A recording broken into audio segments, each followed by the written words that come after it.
Welcome to the Pure Soul Ask Nikki. So I did not, and I really apologize, but I did not send out an email this month about the video being posted. So I don't know if anybody had the opportunity to watch the video. So did you guys get a chance to watch the video, Laura or Sue, Brittany, Marissa? Yeah, it was a great video. I love that card. Yeah, it's a good card. Very good. Okay, and Marissa, I don't think you watched it, right? Okay, and Britt, you watched it. So, you know, Brittany is really good at explaining things, and she is going to give us a little synopsis of the video and what the video dealt with. And I thought we could kind of start our conversation there today. And of course, if anybody has any personal questions or anything that they want us to cover today, we can also do that. So, Britt, I will turn it over to you. Okay. So today, this month's card was the King of Pentacles. And the King of Pentacles is a transformational card.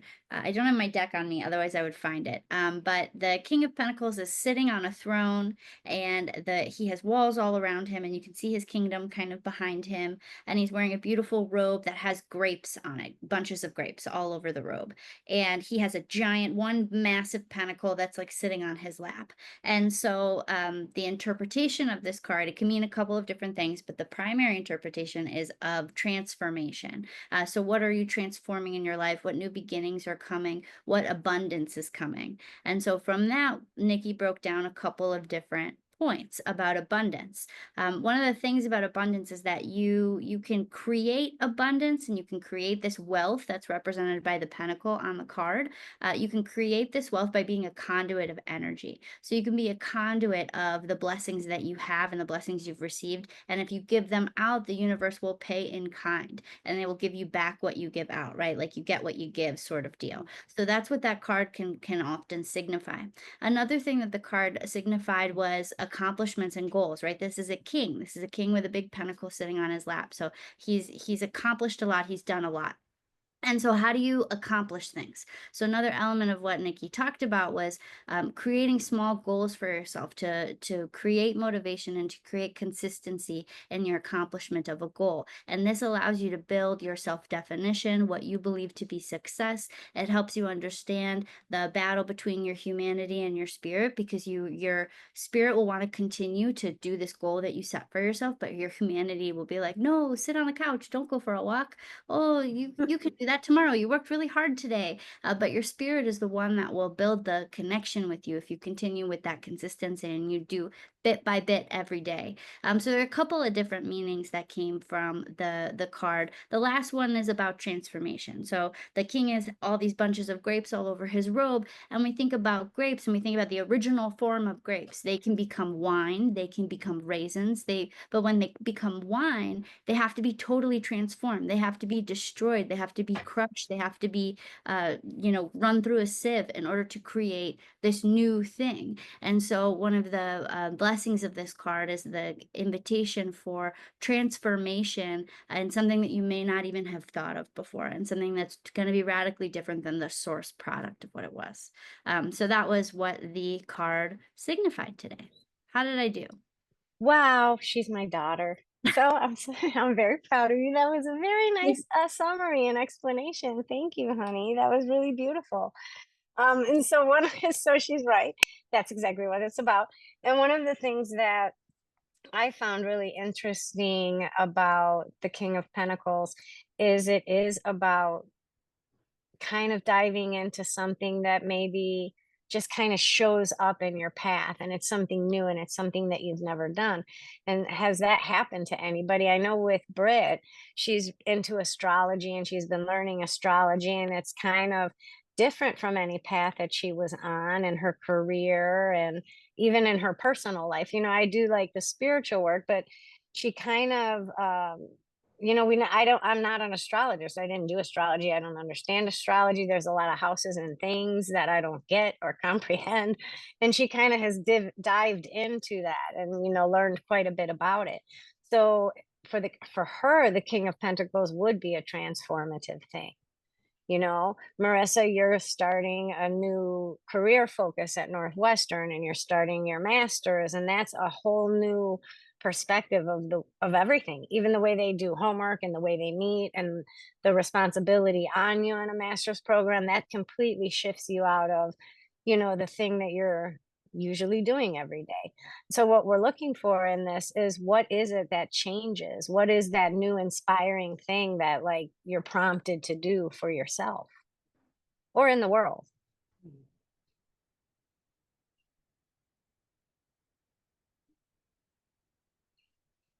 Somebody else go Right? first. I always go first. Yeah, That's Rainey just okay, told Sue. mine. Well, I've had things. Oh, I did tell yours. I'm sorry, honey. Oh, well, who's going first? Somebody else. You go ahead. She went first, actually. So now Oh, you, Sue. all right. Well, I mean, I've had things plop in my lap before in the past, and it's led me on wonderful paths, my therapeutic music stuff and whatnot. But recently, I've been, focusing on living my future life different than my past life, and I want to travel more. I bought that camper van, and I've taken some trips, but every day it's like, when's your next trip? When are you gonna do it? You should go next week. Oh, maybe not next week. And it's like I gotta like keep going and keep going and keep going. But when I was watching your video about the King of Pentacles, it just seems so hopeful for me.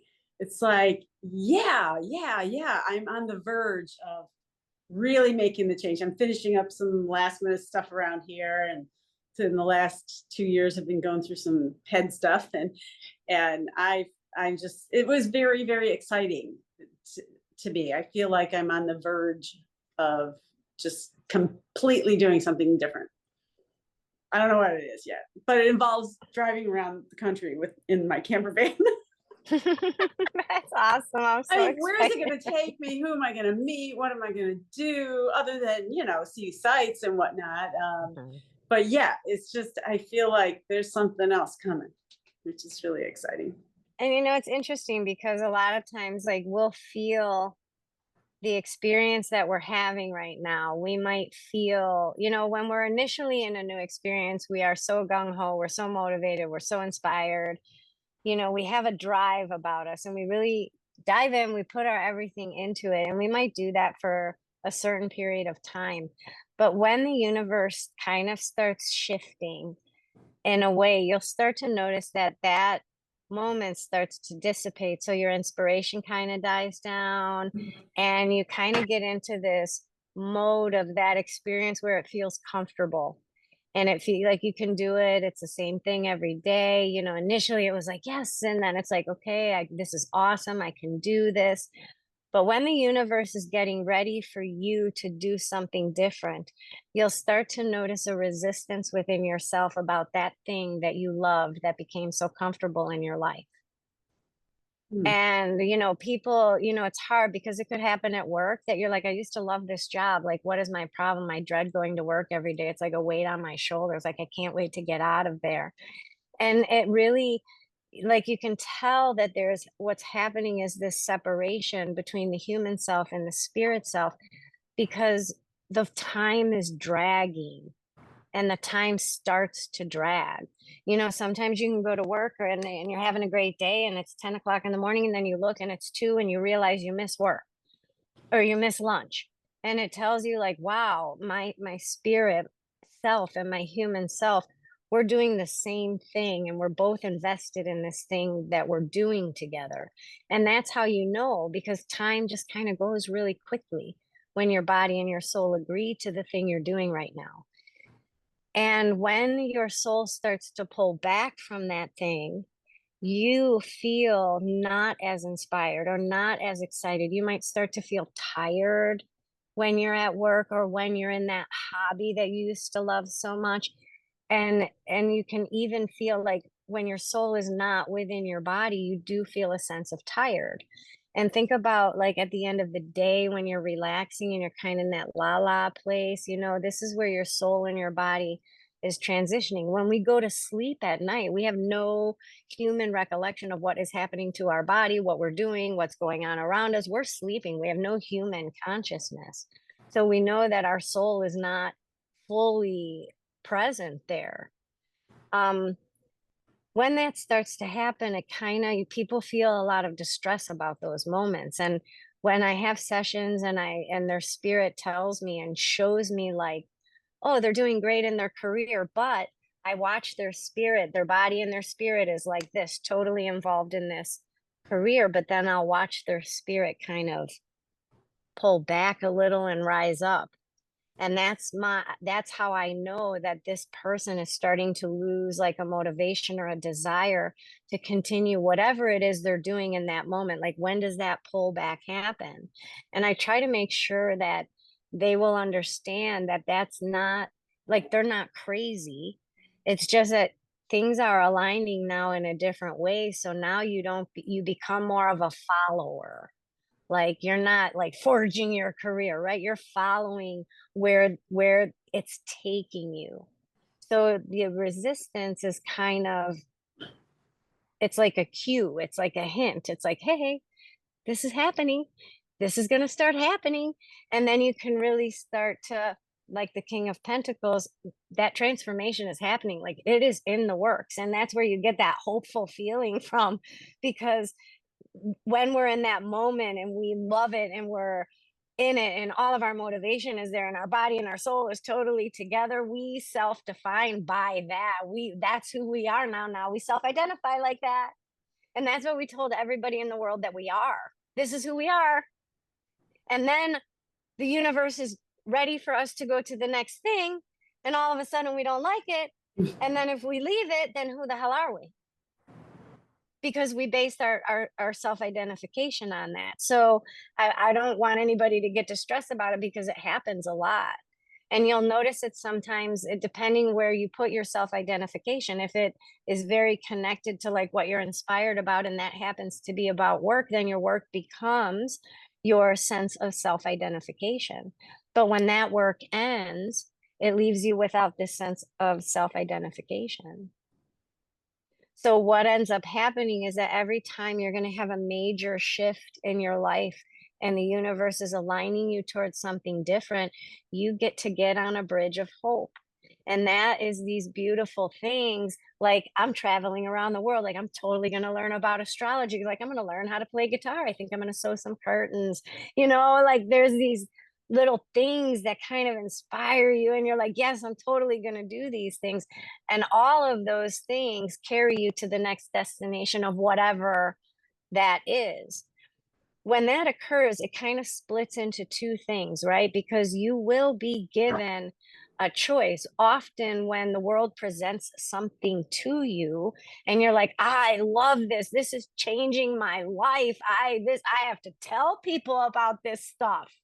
Like, Brittany calls us on the phone and breaks down astrology, and I'm like, my mind is blown, and I'm like, holy crap, that totally makes sense for like everything. So her enthusiasm and her self-discovery through this thing that just popped into her head, like, I think I'm going to stare at the stars, you know doing that, then that enthusiasm, that inspiration spills onto me, and then I'm like all excited about it. And that's the purpose. When God throws that random thing, you just got to do it, because it's not only for you, it is for the people around you. And oftentimes you'll have this, it'll build in you. And that's like, you and your soul are totally like this. And then you have a decision to make, because oftentimes that inspiration will kind of turn into a career.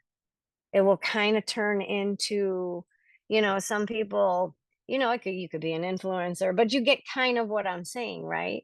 Like, this thing that I do with Alma Pura and this whole experience is because I've always talked to people in heaven like that, always. But I had a spiritual awakening where I talked to my own self, like my own spirit self. And it blew my mind, and I understood everything about my life, like in these 4 minutes.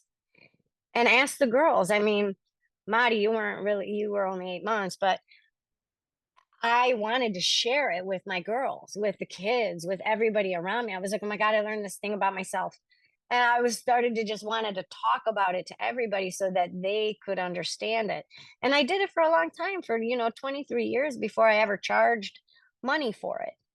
And it's like that, I had a career and I was a software engineer, but there was a decision at some point that God led me into that was like, okay, so you can do this or you can do this. You get to choose between that human and spirit path. Sometimes you can do them both simultaneously for a little while. But typically, at some point, you're either going to be too busy in the thing that you're sharing with the world, or you're going to be too focused on the thing that you're doing in humanity that you do kind of have to figure out, like, okay, where is my focus going to sit? One of and that's hard because God puts a path in front of us and then we have forged a path. So which one do we do here? So I can ask Marissa to share her story about when that actually happened for her, because she was only going into the fourth grade. And there is a time in our life where, and maybe you had that time already, but there is a time in our life where we want something, but something else just worked out that way. And now we don't know what to do. And the goal, my goal for us all would be, oh, go with the God's plan. Like, it's way so much better. But we, in our own relationship with ourselves, like, we have to have that friendship with our spirit in order to trust that whole unknown side, because his side is unknown. We think we know our side. If I get this job, I make this amount of money, I will have this career, I will live in this area, I will have 2 children, I will do this, I will do this, I will do this, I will have a good retirement. We know our plan. We have it all scoped out in our brain, and then he drops something in our lap and we're like, oh, which one should I go for? So if you're comfortable with it, Madi, could you tell us your story of when that type of decision was presented to you? Can you hear me? Yeah, I can hear you now. Okay, good. Sorry if I'm not Um, looking at you. I'm trying to look at like your faces, I know but you're good. okay. Okay, go ahead, honey. So when I was in fourth grade, we had, I think, 4 or 5 classrooms that had like about 20 students in each classroom. And so I was best friends with this girl named Celeste, and she ended up in a different classroom, which was, I think, across the hall or something. And I was devastated because all of my friends were in this one classroom, and I knew only maybe 1 or 2 people in my classroom in fourth grade. And I was like, I cannot go through the school year without being with Celeste and my other 2 friends that were in that class. And I remember going to mom and I was like, I think I want to switch classes. Like, would they let me switch classes? And mom goes, well, let me call your guidance counselor. We can see what they can do. And if they can move you, then we can move you. She's like, but I do have to ask you, are you sure about this? She said, because there's 2 choices. You can do the human choice and you can go to, with Celeste class and do that. And that would totally be fine. God wouldn't be mad at you for that. Or do you want to do what God is wanting you to do, which is to stay in this one class, which happened to be Miss Novak, and see where that takes you? And she was like, give it 3 days, pray about it, see what you want to do. So I gave it 3 days, I prayed about it, and ultimately I decided to stay in the class that I was originally chosen for instead of going to the other class with Celeste and my other 2 friends. And it turns out that I made the right choice because that classroom ended up having hours of homework at night in fourth grade. They would have to read like all kinds of books and do all kinds of papers. Meanwhile, in my class, we didn't do any of that. We barely had homework. We did a bunch of games, and it was just like the best year of my life. And it was Miss Novak was like my favorite teacher of all time. Like, if anybody asks me who my favorite teacher is, it's definitely Miss Novak, because she just made the fourth grade so much fun. She didn't put a lot of emphasis on homework. She put it more on like, do you understand this? You can take this home and see if you need help with this. Maybe your parents can help you with it. But she didn't give us that much homework. And so, I think I kind of won in this situation. So I did choose God's plan, which ended up being the better plan. So, yeah, I was biting my nails. Remember, Britt? I was like, what do you think she's going to pick? You think she's going to want me to call the school and her go with her friends? Or you think she's going to pick like this plan? Because I mean, they had been in the same classroom from like preschool to fourth grade, right? Like to third grade. So this whole class really was together. And then they got a new teacher because the school got so big and they just started pulling like, her last name X. So they like pulled probably the last half of the alphabet or the last few of the alphabet from every classroom and that formed its own class, So, but yeah, I remember that. That was pretty significant, but it's kind of like I understood that in a sense, but didn't really have the vocabulary or the words to say like, oh, his plan is better, even though I understood it. But her having that experience, or as her mom being kind of presented with that experience, when we view something as a third party, it's very much more clear than when we're the ones in the middle of it, because me as the third party, I could see the choice very clearly. I'm not emotionally invested in the end result of her experience. So I'm not going to get stopped in the way that I discern it. So she comes and she tells me this, and I'm like, whoa, that's two totally different plans. Like, okay, she's got a choice to make here. When we are faced with something like that, our emotions get involved. And that sometimes changes the way that we discern information.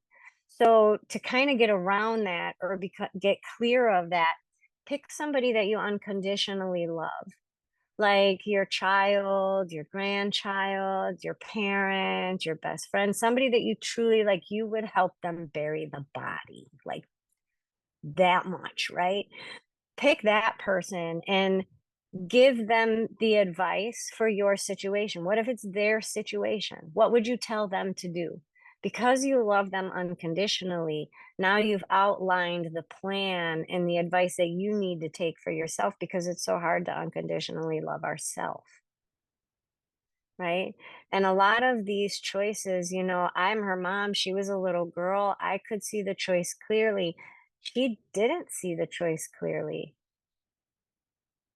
She was, a little girl. How is she going to identify that there's a huge choice here? She just wants to be with her friends that she's been with from preschool, and that's going to be her experience. So sometimes we're not even aware that we're at a choice point in our life. But there are a lot of times in our life that a choice point affects the direction that we go in our life. And it's usually something that our heart hurts a little bit, because like, oh, but I really wanted to be in that class with my friends. Right? It's like, oh, it hurts you, meaning like I have a dependency over here, like on this group of friends humanly, like my human self is really dependent on them. So like it hurts. Right? And so when you feel that like, oh, ouch, like that, it kind of lets you know that, okay, there's some dependency here that dependency, it kind of brings me back to what you were talking about a few weeks ago, Britt, about what separates you from Christ. What's the thing? What is that thing that separates you from being like one with your soul and one with God? And it's that thing that you have a dependency on. So a lot of times when we hit these choice points, they feel a little bad. And that's how we know we're at a choice point. And that's when you're like, okay, let me sit down and really think about this, and let me take the emotion out. Let me review whatever my decision is here, knowing that all three parts of your inner trinity are going to have to be processed for the decision that you're making in your choice point. Right? So if I have, and I'm sorry, Marissa, but this is the vision that's coming. Marissa had to decide if she was going to amputate her leg or take chemotherapy or radiation. And she had to make that decision from the time she was 14 years old until the time she actually had the amputation. She tried a lot of things, but avoided the chemotherapy, which made me totally understand why I couldn't make the decision for her in fourth grade about which plan she wanted to take, which kind of shows you that I was prepared as her mom to coach her in a way about choice points in fourth grade, not for the choice point of fourth grade, but for whether or not she was going to amputate or do chemotherapy and radiation. See, that's a huge choice point, like I cannot do for her. And so a lot of times when we're lost and we don't realize that we're in that choice point, that's why it's a good idea to pick somebody that you love unconditionally and act as though that situation was their situation. Because if you can do that, you will be able to see clearly the choice points. And that will help you understand, oh, okay, this is something I need to review. And this is the human side of this. This is my human perspective, but if I'm in a choice point, there's something else going on that we have to take a look at. And that's usually God's plan. And then sometimes that might appear to be the harder plan. But the only reason it appears, it appears harder, to amputate the leg than do what the doctors say and take, chemotherapy or radiation. Like, how do you decide that? Like, what's the, thinking of chemotherapy and radiation says I'm going to do everything to save a foot that doesn't really work anymore because I'm terrified. Or I'm going to take this other path where I'm not going to put that in my body and I'm going to learn to live in this new thing. I don't know what that looks like, but I've been in pain for a long time. So I know what to expect here. I know what this looks like. I know what this feels like. And it's comfortable. And sometimes our pain is comfortable because we have that dependency. And so we're afraid to kind of go the other way. And like one of the things that I did after that experience with Marissa is I personally went back in my own childhood and my own young adolescence, and I tried to identify where are my choice points. Because choice points lead you in one path or in another path, right? So if they do that, and those are, and I'm not talking about like, do you want a chicken nuggets or a cheeseburger? These are life altering changes. This is amputation of a leg. Which course of education are you taking? Are you going to marry this person? Are you not going to marry this person? These are decisions that affect our path and our journey in life. Right? So if you have the ability to love yourself unconditionally, then you will make the decision that is best for your journey and your path. Sometimes, oh, Marissa went to turn on the light. Sometimes we do see the choice point, and we know that over here on the human side, we know if we go that way, that there are going to be consequences. And we know maybe it's not in our best interest to do that. And sometimes we have an awareness of that. We have an awareness that there's this decision that I have to make. It's a choice point. And especially if we're in connection to our spirit and we recognize that, it's almost as if our inner voice is like, oh, you don't want to do that. Don't do that. And so we have a full awareness that our own soul is telling us like, oh, don't do that. And so we have the awareness that there's a conversation happening, and one side of me is like, not a good idea. And the other side of me is like, yeah, but you really want to. Right. And how do we get through a struggle like that? And oftentimes, and I've done it in times that I have done that, I have chosen the human side, fully aware of what the consequences would be. And I noticed that when I did that, it was to prove something to myself. It wasn't so much about other people. It was more to check myself and to prove something to myself. Like, maybe I shouldn't go back to that. My soul is telling me, don't go back to that. but my human self, like, I think I have to go back to that because I have to make sure that I'm in control of me and that I know how to deal. Like, I have to do it. And I know there's going to be consequences, but sometimes what I know that I will discover on the choice point of humanity is valuable to me.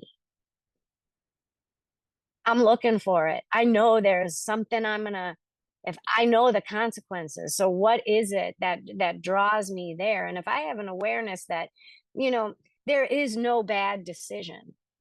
You cannot make a bad decision because each path that you go on renders some kind of clarity, some kind of experience, some kind of lesson, some kind of spiritual growth, right? And our idea is like, hey, we're here once. Like, we do not want to regret when we look in reflection. We don't want to like be like, oh, I should have done that. I should have done that. Right. So back to the King of Pentacles, that's what like the encouragement is all about that. Like, it's such a profound card. Like, it's just, it draws up so much information for us to reflect on and to think about when we're navigating our life. So, okay, I'm off my soapbox. Who has something to say? Sorry, guys, I was a little long-winded. Yeah.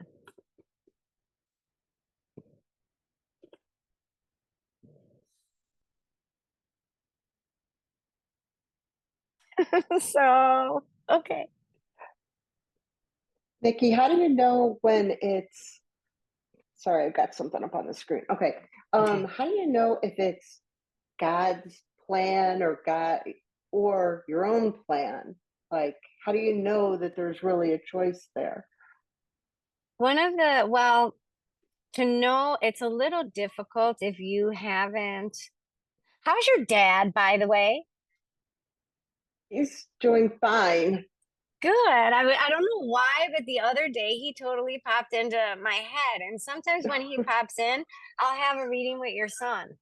And so I was like, oh, I wonder if I'm going to see one of those guys. And then, here you are. So this kind of makes sense to me. That's interesting. Wow. So, but usually, like, if he pops into my head, it's usually like, I'm going to talk to your son, You're going to talk to who? My to your son? son. Yeah. Oh, okay. I'll have to ask him if he has plans to talk to you. I don't think so, but No, I don't think he does. That's my point. I think it's because you're in our thing today. oh, Because you okay. haven't been here in a while. Right. So Right. you're here today. And I'm like, oh, it was about you being here, not about talking to George or to your son. You know what I mean? So I'm Right. just sorry. I got a little distracted. Wow, was that's passing so through my interesting. yeah, I was passing through my brain.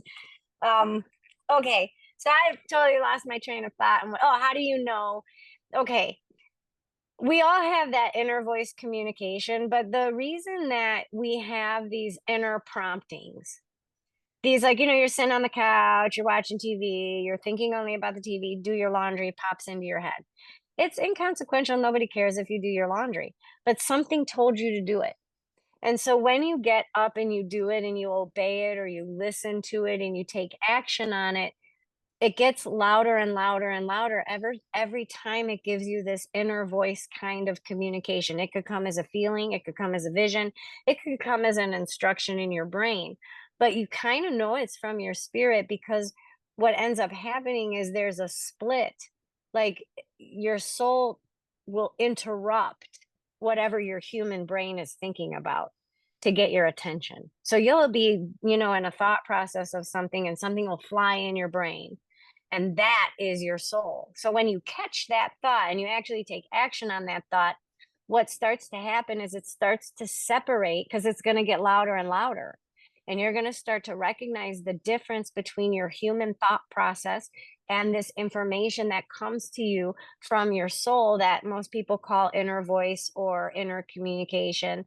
But it's your soul talking to your human brain using your crown chakra to relay information to you. And so it starts to, in your own brain, you can distinguish the difference. So then when you're going to get on that plane and you hear don't get on, you'll know if it's from your spirit and you won't even get on because you'll know. You won't have a doubt that that is your soul telling you not to do that. You know why? Because you listen to all the bullshit she's been saying for like 10 years or 2 months or whatever. And she knows you're going to listen, and she knows you recognize her voice within you. Right. And that's kind of the tip off of how you know which path it is. Our path tends to be more treacherous. His path tends to be easy. And I don't mean easy in the lessons that come from the path, but accomplishing it. It just works out. You don't have to jump through hoops. If you're jumping through a lot of hoops and this is way too hard to accomplish, and you are doing everything you can and it is just not where it is not supposed to work, that is not his plan.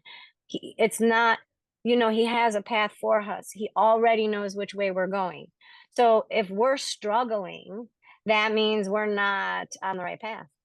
Like, our endeavors should, not that we don't have to work, not that they're not going to hurt, but that things just kind of work out. If I'm trying to figure out which college should I go to, I have 3 offers. Which college should I go to?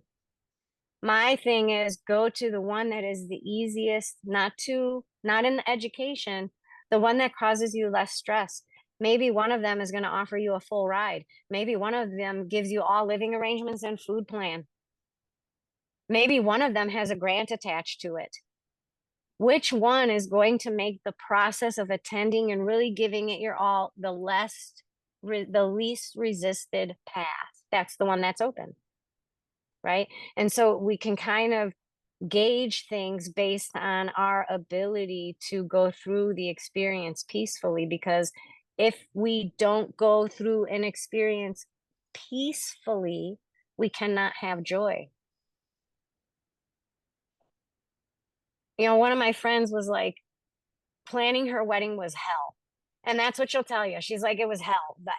My mother-in-law, my this, my that, the whole thing was hell. The bridesmaids, they didn't want the dresses. And it just was like 8 months of hell. And then she had the wedding. And at the end of the wedding, she's like, Nick, the wedding was beautiful. And I'm glad that we did it. And when I look back at the pictures, it's going to be wonderful. But it was hell. And I don't know if this night was worth the hell I went through. And then she follows it up and says, I knew we should have eloped and then had a small reception with just the people that we want, that are so close to us, instead of this. That means that I knew I should have listened to. That means that her soul, there was a choice point.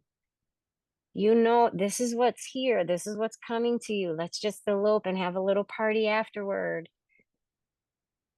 You see, so that path was a lot harder than doing it with what was inspired in her initially.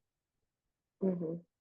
And things shouldn't feel that way to us as we're going through our experience of life. It shouldn't weigh on us like that. And it shouldn't make us argue with ourselves, right? Because we always argue with ourselves. And if an experience that we're having, or a person that we're connected to, or a relationship that we're in, causes us to argue with ourselves, that is not the right path. Then recognize that in that path, your soul may not participate as much. It will be a fully human experience, right? So we want to consider those things when we're making decisions about the experiences that we're having. I'm sorry, I'm looking at you guys, so I'm not looking at the camera. Oh, You're fine. You're good. Okay. So, yeah. Does that answer your question?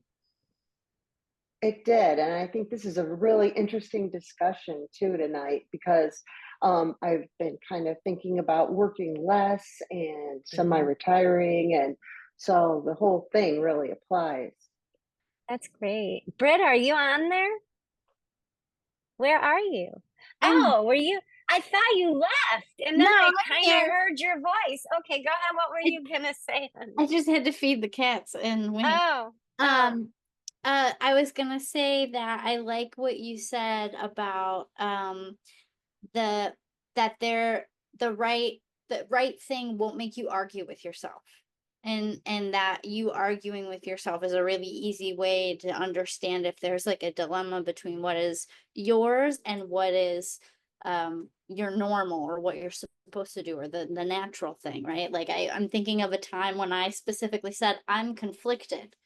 And if I take the dependency of the situation that made me feel conflicted, if I take that dependency out, the choice was easy. The choice is what I would have done.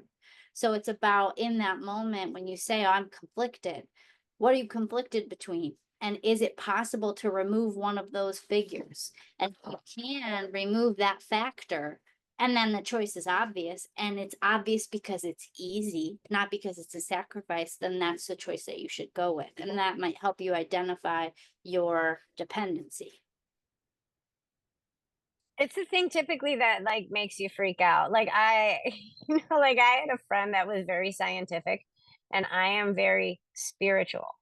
And so he would say something about science and I would be like, but in spirituality, it's kind of like this, like energy. Energy for scientists is important, but energy for a spiritualist, me, is very important. And so we would debate these scientific, spiritual like contradictions, and I developed quite the dependency on those conversations. And if he called, I would want to answer the phone because I was afraid, like, oh my God, who will I talk to about all of this in such a scientific kind of mindset. And I argued with myself through that. And then it just ended. And one of the things I want to say about dependencies is what I'm getting at is one day he decided that he wasn't going to talk to me anymore. And it's because we worked together and we were on swap. It's a long story, but for our job at IBM, we were on a continual call for our clients. So available. Well, you're available on an 8-hour call. You start talking to the people that are also on the thing with you for 8 hours. You develop conversation, and that's where it started. And then when the project ended, but we'd still chat. And so that became a dependency, one that I really, because it challenged my mind and I needed that. And so when that stopped occurring, and that was my fear that this would stop occurring, and I did develop that dependency on it, when I didn't have to make the decision myself because it stopped, but I noticed that what I said to God was, okay, like there's this dependency. And right now I am feeling this like in my gut, in my throat, like my whole self is like freaking out. Like, what am I going to do? And I know it might sound silly, but that's really what those conversations were so important to me. And I learned so much about scientists and spirituality that it gave me a good basis to explain things to people. It was very beneficial for what I do, you know? And that very night after I said that, I was like on my computer, and then Sadhguru popped up and he started talking, and my brain was, what? Did the same thing. Whatever dependency you leave for him, he will fulfill for you. You don't have to fear that you won't have it, that you won't get it. You're gonna get it, and it's gonna blow your mind. And it will lead you to other things that help you grow much more than that thing that you think you had this dependency on that felt like it was everything to your growth or to your experience or to your knowledge or to who you become in your life and what plans you have for your future.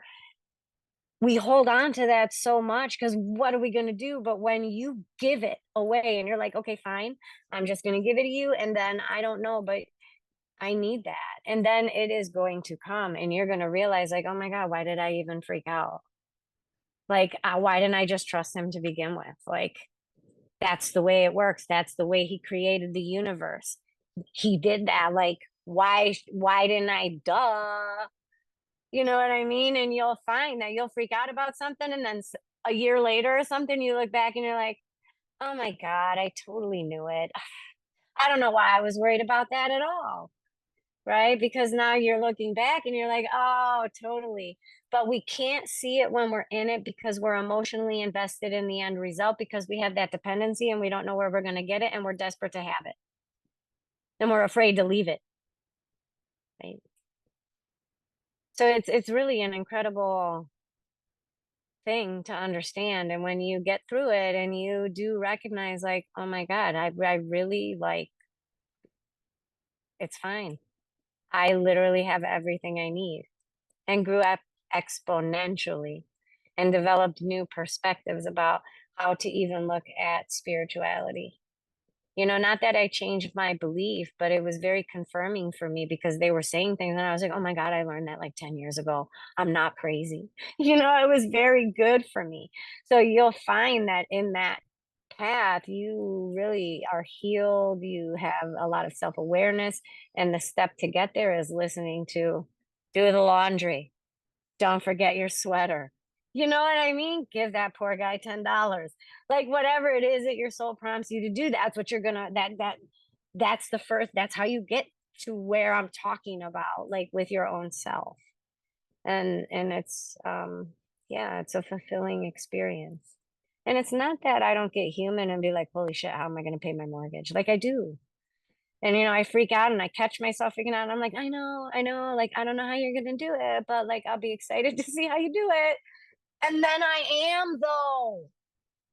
Then I'm like, oh my God, who would have thought? You know, and then I am, my mind gets blown, you know, because I'm like, I don't know how you're gonna do it, but like we'll see. And it will blow your mind. Like tell them that. Be like, I don't know how you're gonna do it, but like however you want to do it. And then something will happen and you'll be like, get out of here for real. Are you kidding me? And then you have to tell everybody, and that's the good news. And that's the good news that he was talking about. Share the good news. That's what Jesus was saying. That's okay. That's why he came. He came to give good news. There's your good news. There's a place for you, a path for you, a road for you, a plan for you. Like, that's the good news. Wow, it's like blown up in my brain. I want to cry. That is the good news. Yeah, that's so cool. Isn't that cool? That like was just in my head. And it's true though. Like, doesn't it make you want to cry? Why do I want to cry? I totally want to cry. Like, isn't that so nice though? Yeah. Yeah. You always Yeah. cry when you connect with Jesus. It's just, I mean, like, that's the good news. Like, he's laughing, like, you know, like, ha ha ha, ha, you just figured it out. You know, it's like, you know, you get that vision and he's like with the robe and everything. And like, you know, Jonathan Rumi, like, ha ha ha, like making fun Yeah. of me, you know, and that because he looks like Jesus and does that. But yeah, I do. It's a very emotional thing for me, but that is the good news. And, you know, and what is, you know, when you think of Jesus and you think, okay, he's sharing the good news, but how did he get to the good news? Because he listened to his spirit. And who is his spirit? His spirit is God.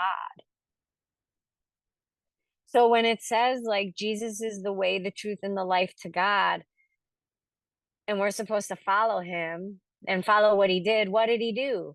He listened to his inner voice, who happens to be named God. Because that's Jesus's higher self, right? And we're created that way. So what do we have to do? Just listen to our spirit self. And aren't we glad? Well, no, we're not glad, but aren't we lucky that he went through the suffering of the soul and body, that we don't have to do that? That's why our experiences shouldn't feel so freaking difficult. It's like self-crucifixion, you know? And when we go through self-crucifixion, if we do it enough, I mean, think of the abusee and the abuser. How often, how long does the abusee have to be abused before the abusee separates their self from the abuser? Right? How, what happens? Is it that finally our human self is so exhausted it can't figure out another damn thing to do, that it's crucified, it's victimized, it can't get up off the ground, and then inspiration happens in the soul, and then the soul has to take over and they rebuild out of the ashes. And you'll hear people say that, like, I came up out of the rubble, I came up out of the ashes. And how did they do that? They did that because their human self was so freaking exhausted, because they tried so hard and they struggled so long, and everything they tried to do, nothing worked. And then finally they gave up. And then something happened. Somebody said something, an opportunity crossed their path. And then that's where they rebuilt. But that's their soul, because they weren't trying to muscle anything anymore. They were done muscling. They gave up. They went, they went to get the tarot card reading. They went to talk to their priest. They went to church. They prayed. They put their belief in something other than their own self and their own power, because they had exhausted it. And I've been there, and I've done that, and got into a part of my life where I'm like, okay, I don't know what to do. I'm just gonna, I don't know. And that usually came from exhaustion of, going through my own ego, because, I can fix it. I'll make it better. Sometimes you can't, you know?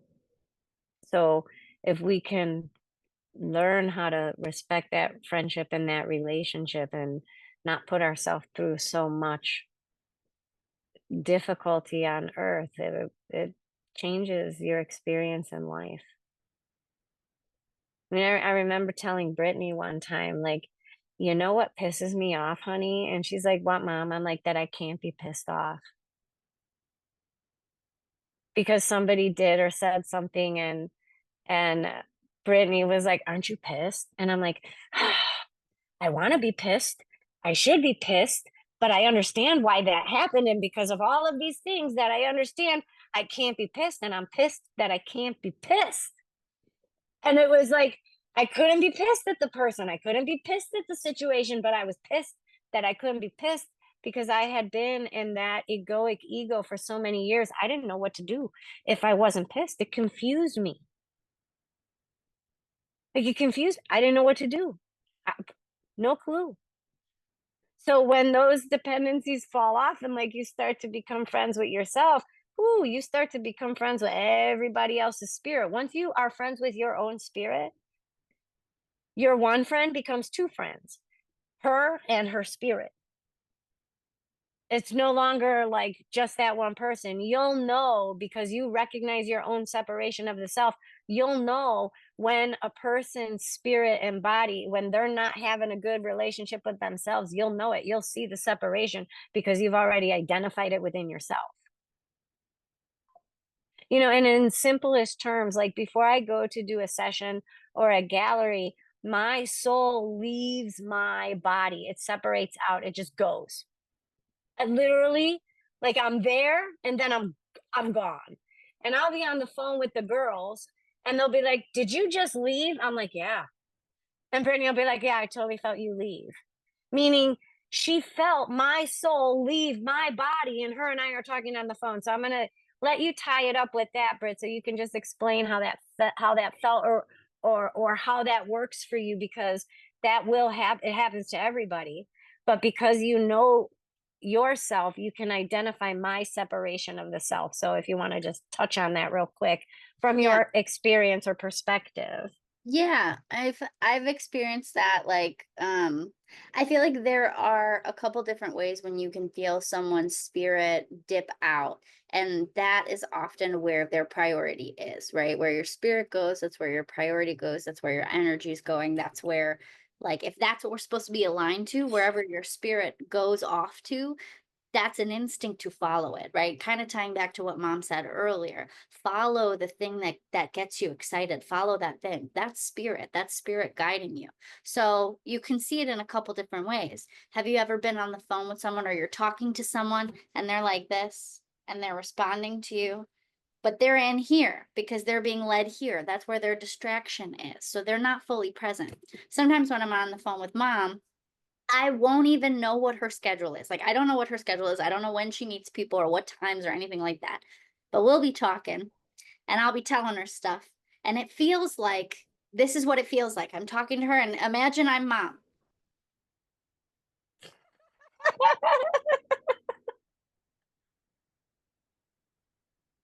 And that happens while her Oh human my God. body is sitting right here and she's like, but it's like, and it's like, it checks in and it's like, hi, I'm still here. It's not here.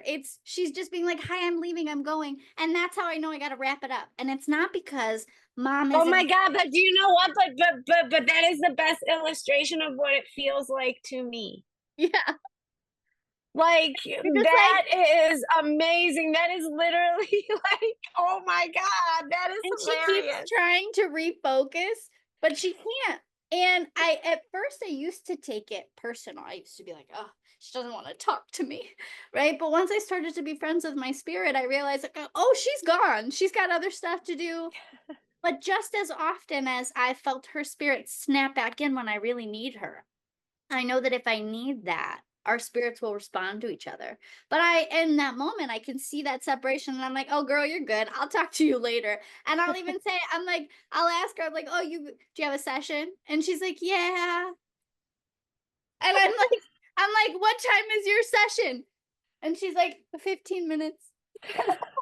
Yeah, about right. I felt you leave. I'll talk to you later. And she's like, okay, I'm sorry. I'm so sorry, honey. I love you. I'm like, I know I love you too, but you're working. It's like I called her at work, right? So like and I have to respect that. I have to understand that that's how she is. I always feel so bad. I do. I'm sorry, but I can't help it. She just goes. You can't help it. And so Oh once my I God, recognized so that in my funny. own self and I was friends with my own spirit and I knew the time, Oh, oh, my spirit's dipped out.